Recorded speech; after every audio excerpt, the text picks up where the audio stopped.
developments in the UAW GM strike. Word tonight that General Motors CEO Mary Barra has met with top union leadership at the Ren Cen. And the move giving members new hope. On day 25 of the strike, 7 Action News reporter Kim Russell is live outside the Detroit Hamtramck assembly plant.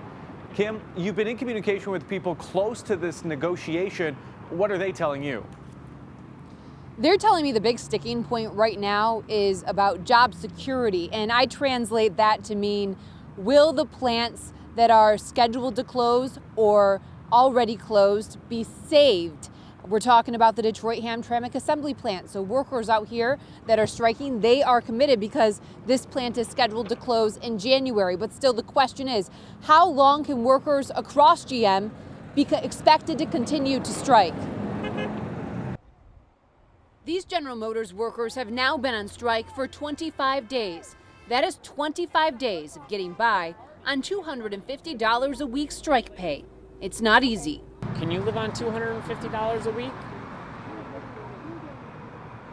Can you? A lot of people are hurting, I mean, some people are doing good, but there's a lot of people hurting already, and we're on our 4th week. That's not even a mortgage payment. Today, labor and civil rights attorney Rick Martin walked the picket line with workers, protesting not only General Motors, but the UAW. He is calling for the union to increase the strike pay to show workers will be able to strike as long as needed. We can't let the workers stay out there with $250 because we can't win the strike.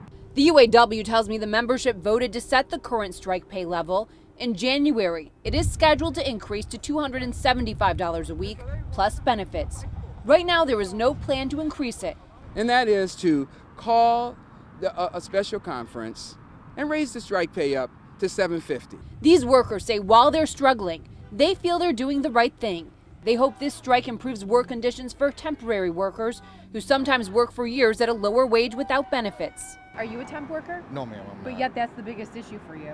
It is for me. I'm retired military, so I've always looked out for the guy next to me. Plus, they want job security. Sean Edwards works at the Detroit Hamtramck assembly plant that is scheduled to close in January.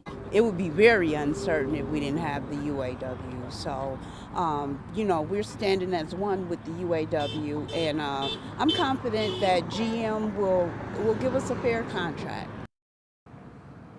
And workers, they're feeling more confident as they hear that the chief executive got involved in negotiations yesterday and that negotiations went until 3 o'clock this morning, then resumed today at 8 a.m. bright and early. They're hoping that this is a sign that we are close to a deal. We'll continue to follow this and let you know what happens. Reporting live in Detroit, Kim Russell, 7 Action News. All right, Kim, thank you. Now,